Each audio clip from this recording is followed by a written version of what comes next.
වෙන මොන ජනාධිපතිවරයේද මත්ද්‍රව්‍ය මේ සමාජයෙන් උදුරා දාන්න මෙහෙම සටන් කරේ. රටම එකට ජාතික මෙහෙයුමට මමත් එකෙන්ම සපෝට්. මේ මන්සන්දියේදී නිශ්චිත ලෙස අපිට තෝරාගත හැකි මාවත් දෙකක් තිබෙනවා.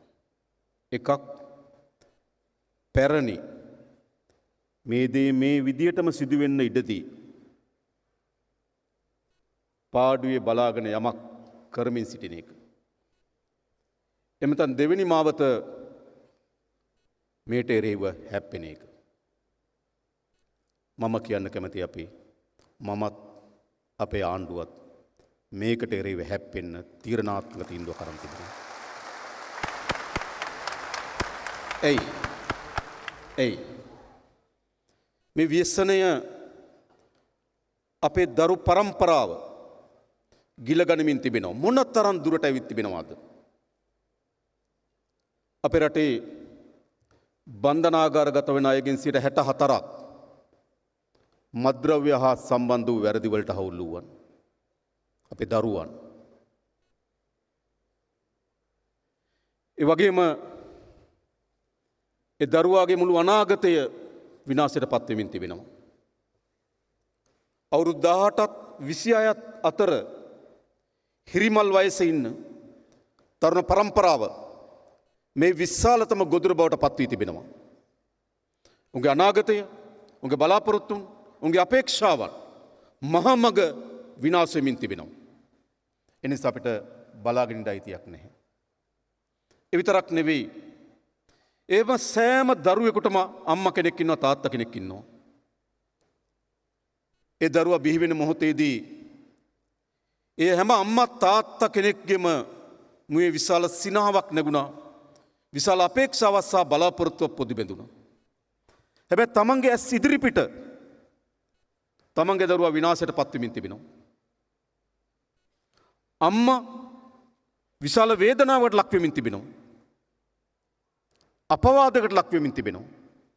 සමාජයෙන් කොන් වෙමින් තිබෙනවා. විටක අම්මලාට කියන්න සිද්ධ වෙනවා උඹ වැදුවට වඩා හොඳයි නිකන් හිටියනම් කියලා. ඒ තරමටම දෙමෝපියන් අම්මලා මේ ව්‍යසනයේ ගොදුරු බවට පත් වෙමින් තිබෙනවා. පවුලක මුළු සමගිය පැවැත්ම විනාශ වෙමින් තිබෙනවා. ස්වාමියා ගොදුරු වීම පවුලේ විශාලම ඛේදවාචක බවට පත් වී තිබෙනවා.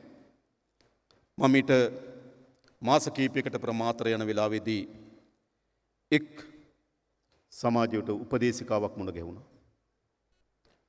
ඒ ගාවට ආවා කිව්වා අවුරුදු 15ක 16ක වයස ඇති දැරිවියක්. එගේ තාත්තා දීවර රස්සාව කරන්නේ. එම දීවර රස්සාව කරන තාත්තා මුළු මනින්ම මේ මත්ද්‍රව්‍ය වලට ඇබ්බැහි වෙලා.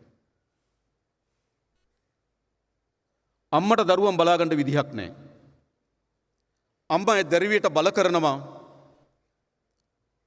උඹ කවුරු හරි කොල්ලෙක් හොයාගෙන ඉක්මනින් කියලා. ඒ දැරිවිය ඇවිල්ලා අර උපදේශිකාවට කියනවා මට නෝන මහත්තයා ඉස්කෝලේ යන්න ඕන. අපේ අම්මා කියනවා කොල්ලෙක් එක්ක පැනලා යන්න කියලා. මොකද කේජවාද? මේ කිසිසේත් ඉදිරියට යා යුතු ඛේදවාචකයක් නෙවෙයි. පවුලක් ලෙස මුළු පවුල් සංස්ථාවේ පැවැත්ම බිඳ වැටීමේ තර්ජනයක් මේ හමුවේ තිබෙනවා. අනෙක් පසින් වෙසෙන ගම නියම් ගම් කරා මෙම මායාකාරී කුණාටුව පැතිරමින් තිබෙනවා. අපි ගමට ගියපුවාම අපේ ඥාතීන් අපට කියනවා පුතේ වැලේ රෙද්දක් වෙනලා යන්න බයයි. එළිය වීටික වනලා යන්න බයයි. කෙල්ල තනියම ගෙදර තියලා යන්න බයයි.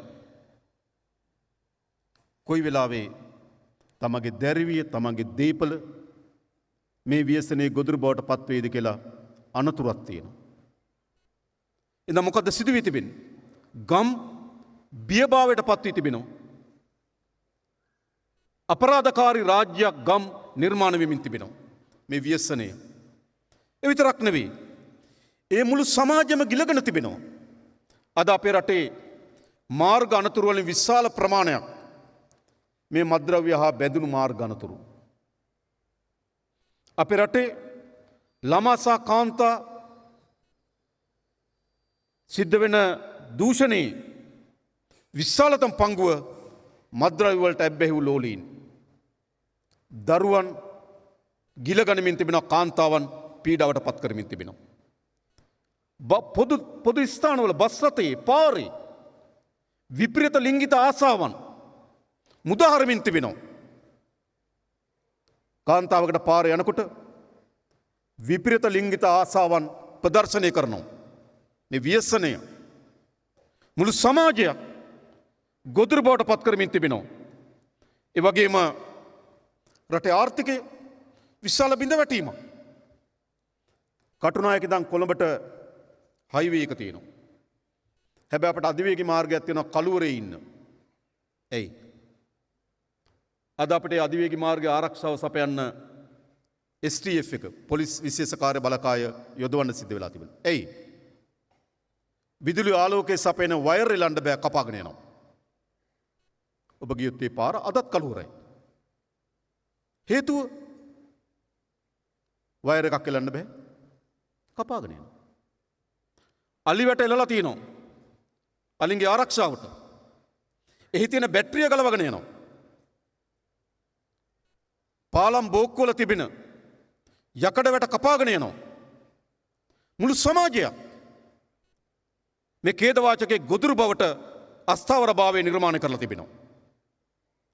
එනිසා මම හිතන්නේ මේ පරාජයට පත් කළ යුතුම මේ සමාජයේ යලි ස්ථාවර භාවය වෙනුවෙන්, මේ සමාජ සාමකාමීත්වය වෙනුවෙන් සෑම දරුවෙකුගේම, සෑම කාන්තාවකගේම, පොදු සමාජ සෑම පුරවැසියෙකුගේම ආරක්ෂාව සහ පැවැත්ම වෙනුවෙන් මේ පරාජය පත් කළ යුතුයි. එනිසා අප මේ තබන ලද පියවර සහතික වශයෙන්ම ජයග්‍රහණය කරනවා, මේ ව්‍යසනය පරාද කරනවා. මෙහා බැඳුණු විශාල මුදල් ජාලය සංසරණය කරනවා. විශාල මුදල් ජාලයක්. සාමාන්‍යයෙන් සමහර මද්‍රව්‍ය තියෙනවා කිලෝ එකක් රුපියල් කෝටි 2කට අධිකයි. රුපියල් කෝටි 1ක් 2ක් අතර මේ අලවියට පත් වෙනවා. අපිට කිලෝ 800 900 හම්බ වෙනවා. අප තේරුම් ගන්න ඕන එන ඔක්කොම අපි අල්ලලා නැහැ. අල්ලනවනම් එන්නේ නැහැ. එනිසා උන් දන්නවා මේ අත්අඩංගුවට ගන්න ප්‍රමාණය ඔවුන් සපයන ප්‍රමාණයෙන් ඉතා කුඩා ප්‍රමාණයක්. හැබැයි අත්අඩංගුවට ගන්න ප්‍රමාණයෙන් අපිට තේරුම් ගන්න පුළුවන් සපයන ප්‍රමාණය මොනතරම් විශාලත්වයක් ඇද්ද. කිලෝ 800ක් කෝටි 1500කට ඉහළ යනවා. නම් විශාල මුදල් සම්භාරයක් මේ ව්‍යාපාරය හරහා ගොඩනැගිලා තිබෙනවා. එක විට හදිසියේ මහා කළු ව්‍යාපාර ගොඩනගන ජාවාරම බවට මේ ව්‍යසනය පත් වෙලා තිබෙනවා.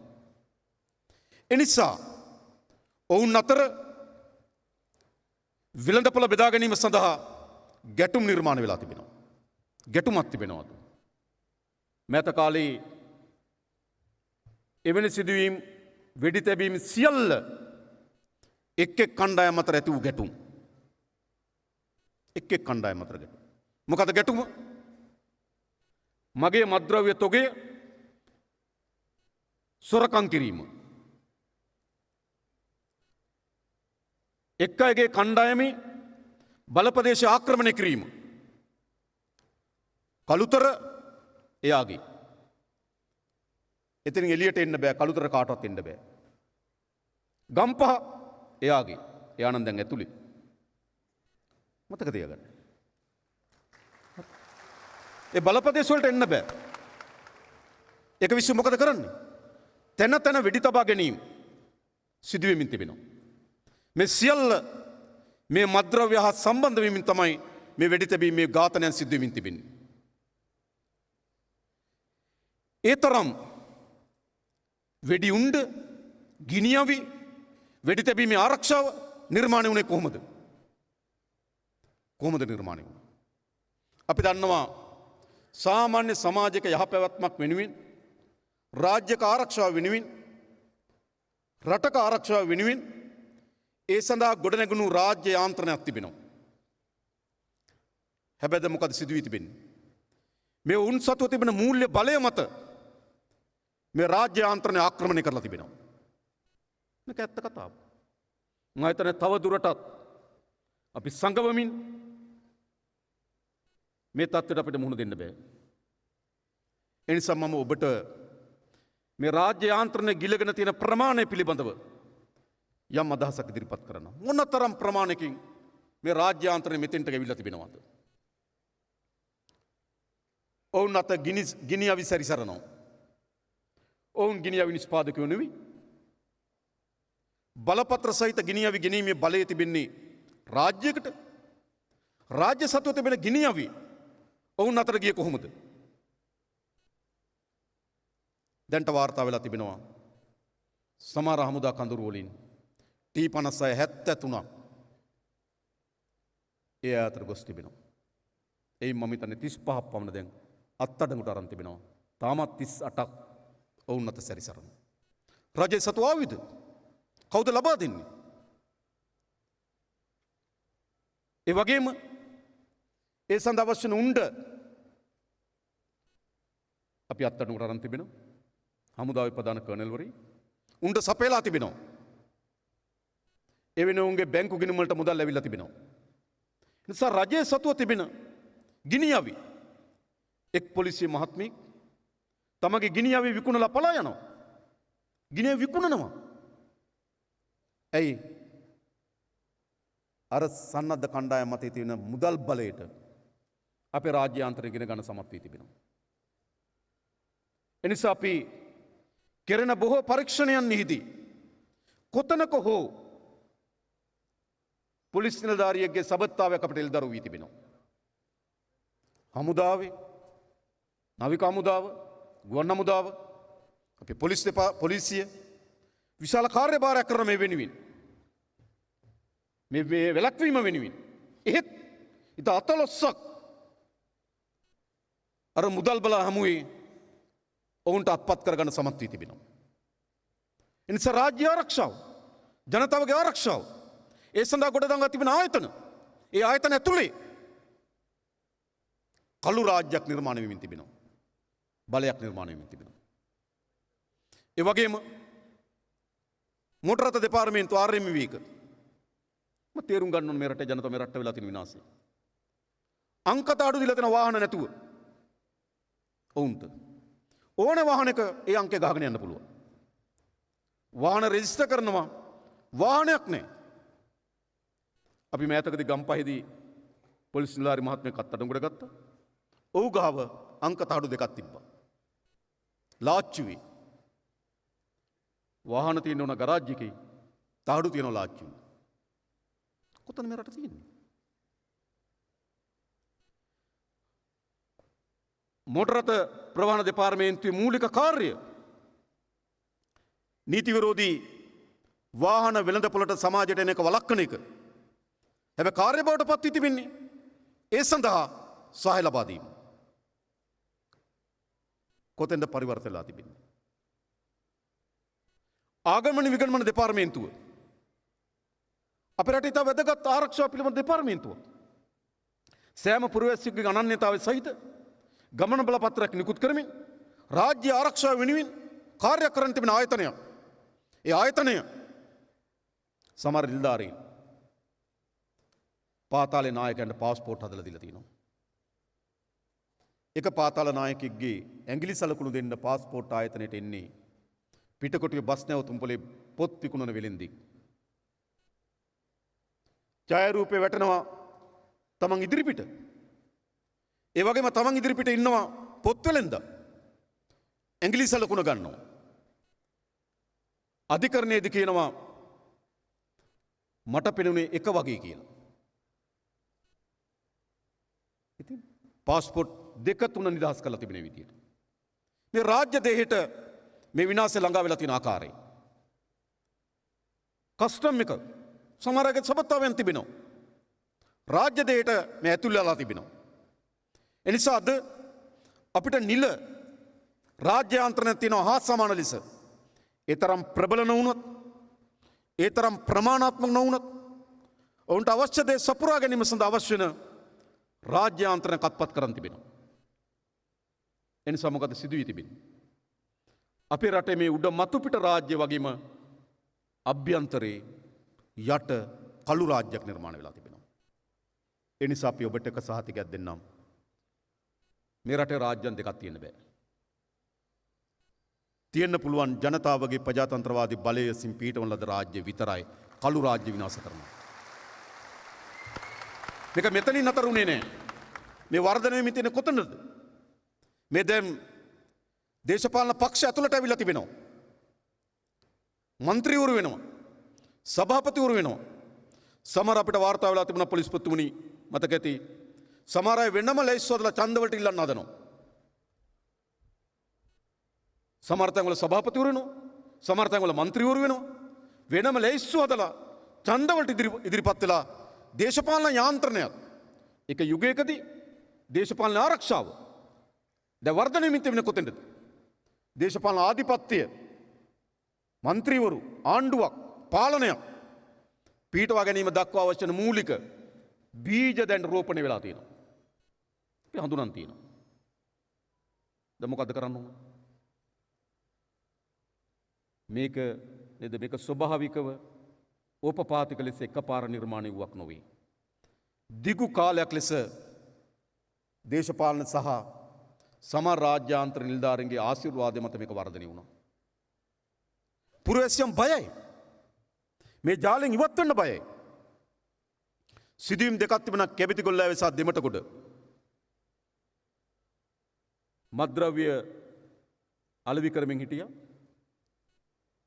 ඒ සහ ඔහු කිව්වා තවදුරටත් මම මත්ද්‍රව්‍ය අලෙවි කරන්නේ නැහැ කියලා. වෙඩි තිබුවා. වෙඩි තිබුවා. ජාලෙන් ඉවත් වුණොත් වෙඩි තබනවා. එතරම් භයංකාර බියසුළු තත්ත්වයක් සමාජය පත් කරලා තිබෙනවා. මම නැවත කියන්නේ මේක ස්වභාවිකව ඕපපාතිකව එක විට අකුණු පහරක් වදින්නාසේ ගොඩනැගුණු තත්ත්වයක් නෙවෙයි. මේ පිටව සිතාමත් පැහැදිලි දේශපාලන ආශිර්වාදයක් තිබුණා. රජයේ ඉහළ නිලධාරීන්ගේ සහ ආශිර්වාදයක් තිබුණා. සමහර අයගේ දේපල දිස බලපුවාම ඒ රැකියාවෙන් ඒ දේපල උපයා ගන්න බැරි බව අපි කවුරුත් දන්නවා. කාටත් පේනවා. මේ ඔක්කොම සැරිසරන පටන් ගත්තා. දැන් අපි මේ අවසන් කිරීමේ තීරණාත්මක හෝරාවට ආ යුතුයි. මේ අවසන් කිරීමේ තීරණාත්මක හෝරාවට ආ යුතුයි. මෙය මා දන්න මට ගොඩක් අය කියනවා. ඕගොල්ලෝ මේක කරන්නේ නැත්නම් වෙන කවුරුත් මේක කරන්නේ නැහැ කියලා කියනවා. සමහර අම්මලා කියනවා පින් සිද්ධ වෙත් පුතේ මේ වැඩේ විතරක් කරොත් ඇති කියනවා.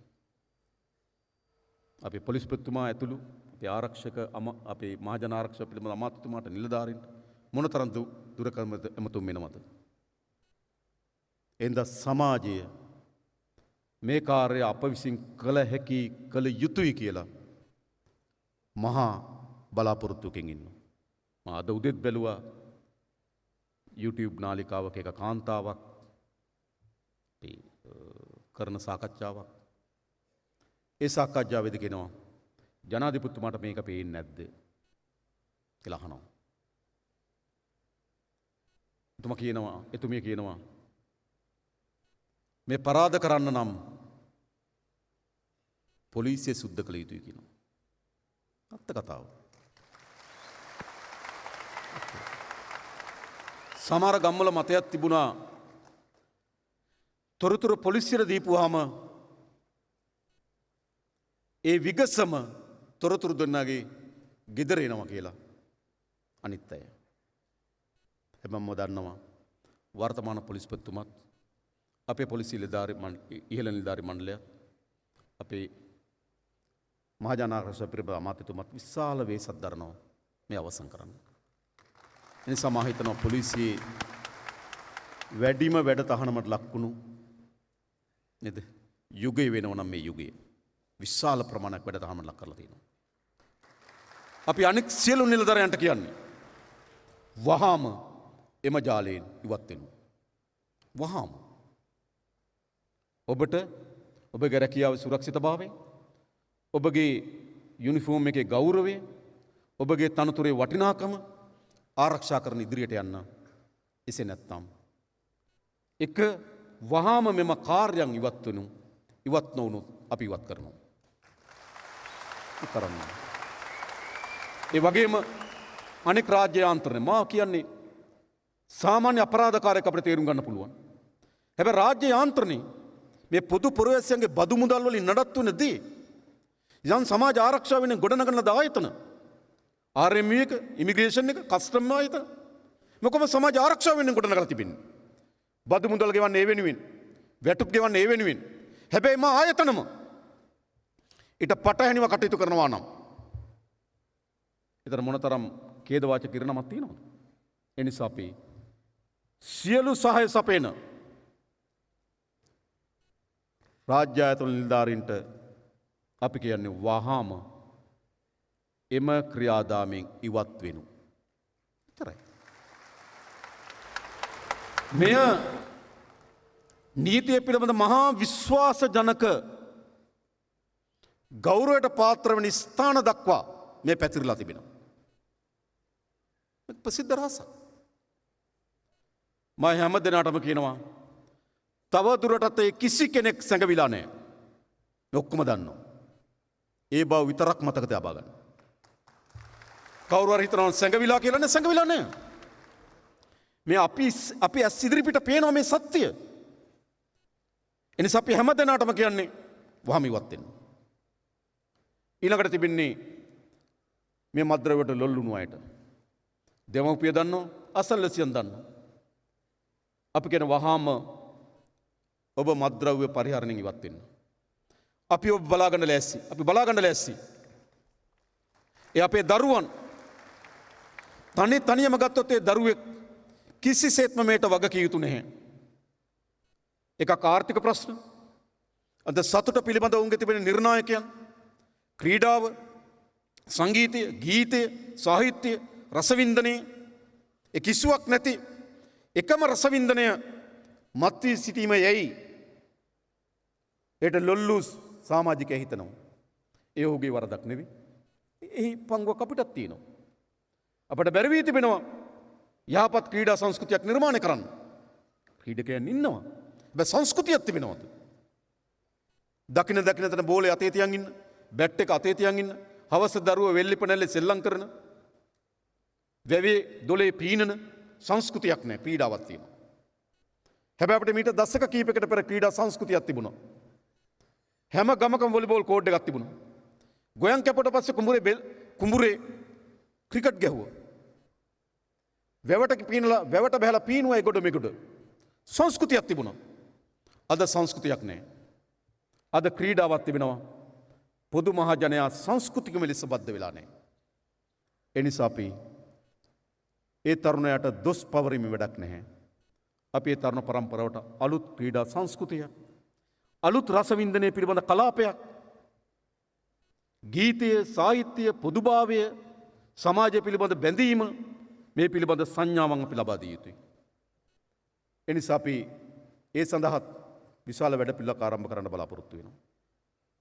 ඒ වගේම ඒ ලොල්ලුණු අය පුනරුත්ථාපනය කිරීම අපේ වගකීම. දැනටමත් අපි ස්ථාන කීපයක් ස්වේච්ඡාවෙන් පුනරුත්ථාපනය වීම සඳහා මධ්‍යස්ථාන ගොඩනගලා තිබෙනවා. අපි අම්මලා තාත්තලාට ආරාධනා කරනවා තමන්ගේ දරුවා ගෙනත් බාර දෙන්න. අපි බලාගෙන අර අම්මා කිව්වා වගේ ඒ දරුවා නැවත අපි අරන් දෙන්න. නැවත අරන් දෙන්න දරුවා අපිට වන්න. මේ අයවැය කෙනෙක් අපි විශාල මුදලක් ඒ වෙනුවෙන් වැය කරන්න දැනටමත් තීරණය කරලා තිබෙනවා. අපේ පුනරුත්ථාපන මධ්‍යස්ථාන සැලකියුතු ප්‍රමාණකින් තරුණයන් පුනරුත්ථාපනය වෙනවට වඩා පැන යන්න උත්සාහයක් දරනවා. දන්නවා ඒක. එනිසා අපි විද්‍යාත්මක ඒ ශාස්ත්‍රය පිළිබඳ අවධානය තියන අයත් එක්ක සාකච්ඡා කරලා ඊටමත් විද්‍යාත්මක පුනරුත්ථාපන ක්‍රියාවලියක් ආරම්භ කරන දරුවා එතෙන්ට බාර දෙන්න. එනිසා ඔබ කිසිවෙක් ලොල්ලුණු අය එයින් මිදෙන්න බිය යුතු නෑ. අපි බාරගන්න සූදානම්. ඊළඟ විකුණන අය යටත් වෙන්න. එතර කියන්නේ යන්න බෑ. අපි පොලිස් දෙපාර්තමේන්තු පොලිසියත් අපේ හමුදාවන් මීට අදාළ රාජ්‍ය ආයතන සියල්ල ඒකාබද්ධ කරපු ජාතික මෙහෙයුම් මධ්‍යස්ථානයක් ගොඩනගනවා. කස්ටම් රේගුව ආගමන විගණමන ස්ථානය මොටර් රථ ප්‍රවාහන දෙපාර්තමේන්තුව මේ ආදී පොලිස් හමුදා අපි බුද්ධ්‍යංශයන් මේ ඔක්කොම එකතු කරපු ජාතික මෙහෙයුම් මධ්‍යස්ථානයක් හදනවා. ඒ නිසා කිසිවෙකුට තවදුරටත් සැඟවී සිටිට හැකියාවක් නැහැ. හඳුනාගෙන තියෙනවා. රට පැනලා ඉන්නවා. පැනපු රටක් දන්නවා, ඉන්න තැනක් දන්නවා මතක තබා ගන්න. මතක තබා ගන්න හැමදේනටම කියනවා. සමහර ප්‍රශ්න තියෙනවා. අපි උත්සාහ කරනවා. අපි නිරන්තරයෙන් මේ පිළිබඳව සාකච්ඡා කරමින් ඒ සඳහා වැටලීම් සූදානම් කරමින් තිබෙනවා. ඒ නිසා කිසිවෙකුට සැඟවි පලා යාමට ඉඩක් දෙන්නේ නැහැ.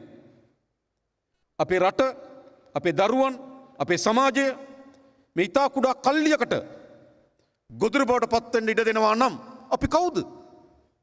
අපි කවුද? සාමාන්‍යයෙන් ගම්වල කියන උන්ට ගියපු රට කියලා. මතක තියාගන්න මේක උන්ට ගියපු රට නොවන බව. අපි ඒ නිසා මේ මෙහෙයුම් ක්‍රියාවලිය සූදානම් කරලා තිබෙනවා. ඊළඟ අපේ හාමුදුරන් වහන්සේලා, අපේ ආගමික උතුමන්ලා ඒකාබද්ධ කරපු මෙහෙයුමක් ගැන අපි කල්පනා කරලා තියෙනවා. අපේ ගම් විශාල ලෙස පන්සලත් එක්ක, පල්ලියත් එක්ක, කෝවිලත් එක්ක සබත්තාවයක් තිබෙනවා. මේ සබත්තාවය අපිට ඉවහල් කරගන්න පුළුවනි මේ ව්‍යසනයට එරෙහි ප්‍රධානතම අවියක් ලෙස. එනිසා අපි හාමුදුරන් වහන්සේලා, අපේ පියතුමන්ලා, කුරුක්කල්තුමන්ලා, අපේ මවුලවතුමන්ලා මා දැක්ක මෑතකදී බලංගොඩ ප්‍රදේශයක පල්ලියකදී මවුලවතුමන්ලා කියනවා උඹලා මේවට ඇබ්බැහි වෙලා ඉන්නවා නම් උඹලගේ මලගෙදර ආවතේව කරන්න මම එන්නේ නැහැ කියලා. මම දැක්ක කියලා තිබුණා. ඒ විදිහට අපි හාමුදුරන් වහන්සේලා අපි ඔක්කොම සියලු ආගම් ඒ ජනතාවගේ තියෙන බැඳීම උපයෝගී කරගෙන මේ ව්‍යසනට එරෙහිව විශාල මතයක් අපි නිර්මාණය කරමු, පරාජයට පත් කරන්න පුළුවන්. බෝවහන්සේලාගේ අනුශාසනාවන් කරන සෑම අවස්ථාවකදීම මේ පණිවිඩය අපේ සමාජයට දෙන්න, මේ ව්‍යසනයෙන් මුදවා ගැනීම සඳහා අපි පොරබදමු. ඒ සඳහා අපේ හාමුදුරන් වහන්සේලාගේ, අපේ පියතුමන්ලාගේ, ආගමික උතුමන්ලාගේ සහාය අපි අපේක්ෂා කරනවා. ඊළඟ විශේෂයෙන්ම අපේ මාධ්‍ය, සාමාන්‍යයෙන් අපේ රටේ මාධ්‍ය කලාව යම් ප්‍රමාණයකට ගත්තොත් පොඩි පවත්වාගත යුතු නිර්ණායකයන් මත පවතින්නේ නැති කලාව බවට පත් වී තිබෙනවා. පොඩ්ඩක් අපේ මාධ්‍ය පත් වෙලා තිබෙනවා එකට එක, තකට තක, ඇට නැති දිව ඒ වගේ. මම හිතනවා ටිකක් අපේ මාධ්‍ය මේ වාර්තා අනිත් ඕන එකක් අපි පස්සේ බේරගමු. මේ වාර්තාකරණයේදී අවශ්‍ය හික්මීම සහ ශිෂ්ටභාවය ආරක්ෂාව කරාවි කියලා මම බලාපොරොත්තු වෙනවා. සමහර අවස්ථාවල මා දැකලා තිබෙනවා ඒ වාර්තාකරණය සැලකිය යුතු ප්‍රමාණයකින් ඒක උද්‍යෝගිමත් කරන වාර්තාකරණයක් දැකලා තියෙනවා. සමහර අවස්ථාවල මා දැක තිබෙන සමහර අයත් එක්ක කරන දුරකථන සංවාද ඔහු වීරත්වයට ඔසවා තබන සංවාදයක් බවට පත් කරනවා. සමහර විට ඔහුගේ ඉතිහාසය, ඔහු ගොඩනැගුණු ආකාරය, අද ඔහු ඉන්න තත්ත්වය ඒක අනෙක් දරුවන්ගේ මාර්ගෝපදේශනයක් බවට පත් කරනවා. සුදුසුනේ. එනිසා මා හිතනවා මාධ්‍ය වාර්තාකරණයේ වැදගත් කාර්යයක් තිබෙනවා මේකෙදී. එනිසා අපි ඔබගෙන් සහාය ඉල්ලා සිටිනවා. මීට අවශ්‍ය හික්මීම සහිත වාර්තාකරණයක් අපිට ලබා දෙන්න මේ සමාජයේ මින් මුදවා ගැනීම සඳහා. එපමණක් නොව මේ ව්‍යසනය පිළිබඳව සමාජයට ගෙන හැකි පණිවිඩයක් තිබෙන මාධ්‍යවලට මා මීට පෙර සියලු මාධ්‍ය හිමිකරුවන් මුණ ගැහුණා. මෙගල මේ තියෙන තත්ත්වයක්, මේ මුදවා ගැනීම සඳහා මාධ්‍ය තිබෙන කාර්යභාරයක් පිළිබඳවත් යම් ප්‍රමාණයක පැහැදිලි කිරීමක් කරා මාධ්‍ය අතර සියල්ල වගේ එකඟතාවය පළ කරා මේ මෙහෙයුම සඳහා සහාය ලබා දෙන්න. එනිසා මා හිතනවා එම මෙහෙයුම සඳහා ඒ මාධ්‍ය වලින් ලබා දෙන සහායට අපි බෙහෙවින් විශ්වතුවන්ත වෙනවා. ඒ වගේම දැනටමත් මේ පුනරුත්ථාපන ක්‍රියාවලිය රාජ්‍ය නොවන සංවිධාන, විවිධ බහුජන සංවිධාන මේ පුනරුත්ථාපන ක්‍රියාවලිය ඉන්නවා. ඔවුන්ට තියෙන හැකියාව මත ඔවුන් දකින ප්‍රමාණය මත මේ ව්‍යසනයෙන් මුදවා ගැනීම සඳහා යම් කාර්යයක් කරනවා.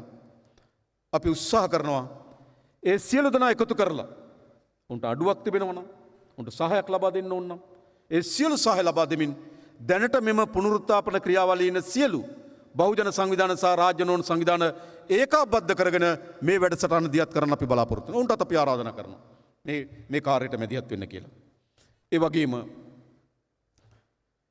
මේ ව්‍යසනයේ මුදවා ගැනීම වැදගත්ම කාර්ය දේශපාලන අධිකාරී.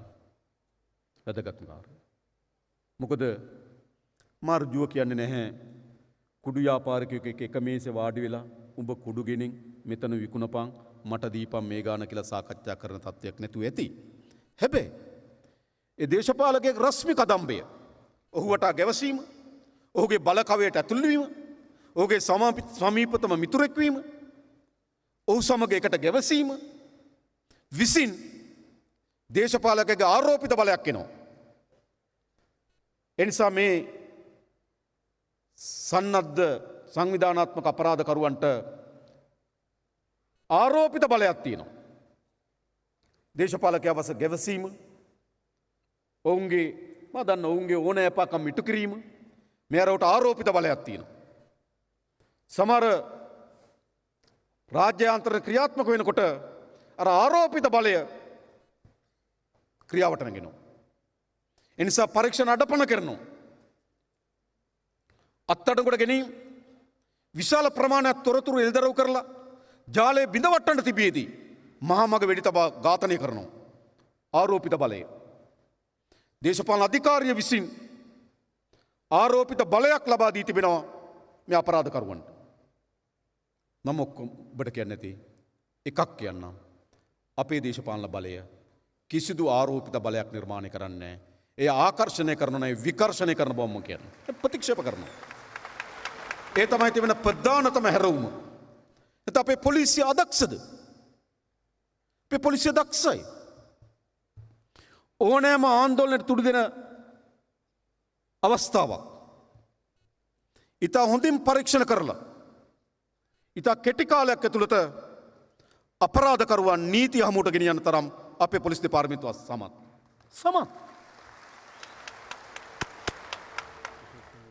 පාරේ වාහන නතර කරනකොට රියදුරුගේ හැසිරීම මත අපේ පොලිස් නිලධාරියට කියන්න පුළුවන් ඇතුලේ නීති විරුද්ධයක් තියනවද නැද්ද කියලා. ඒ තරම් හොඳ ඉවක් තියෙනවා.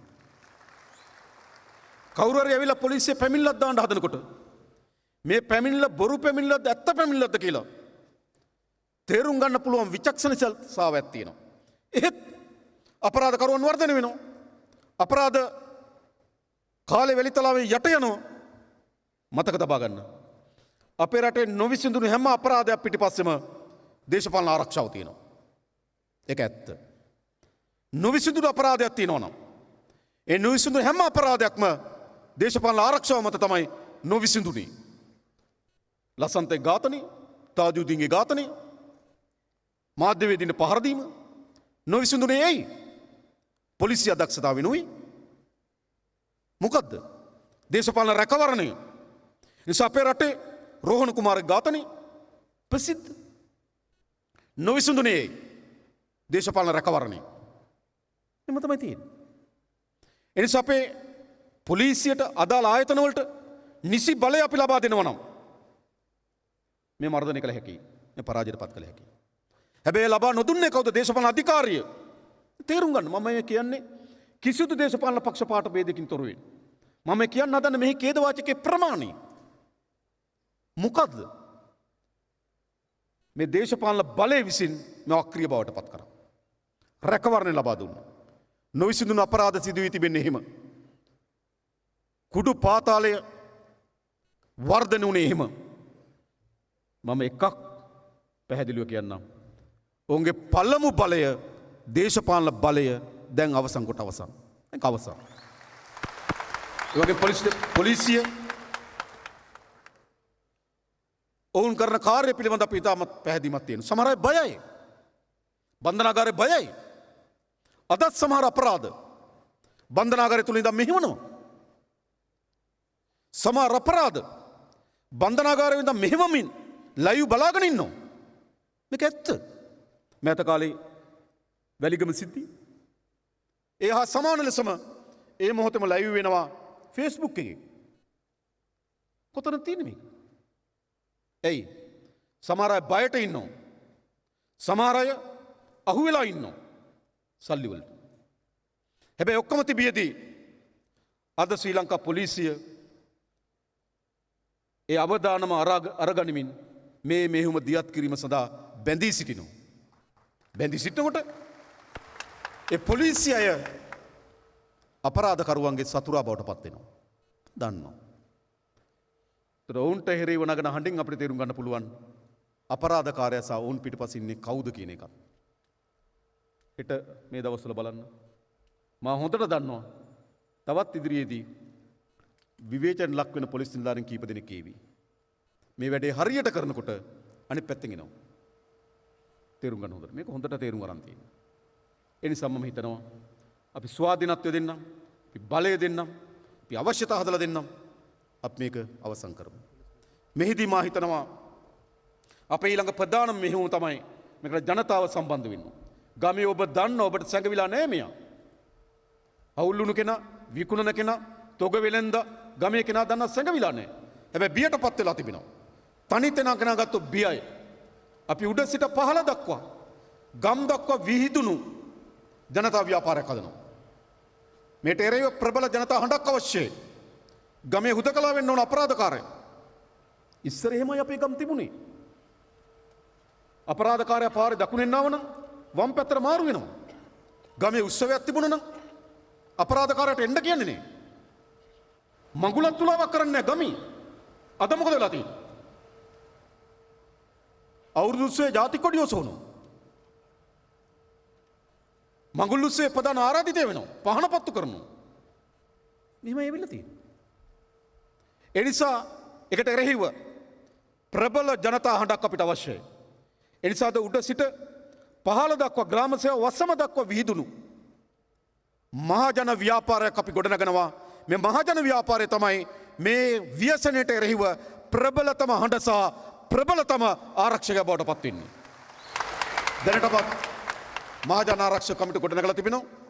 මේ ඉන්නේ විශාල ප්‍රමාණයක් මහජන ආරක්ෂක කමිටුව නියෝජනය කරමින් ආපු විශාල පිරිසක් මේ ඉන්නේ.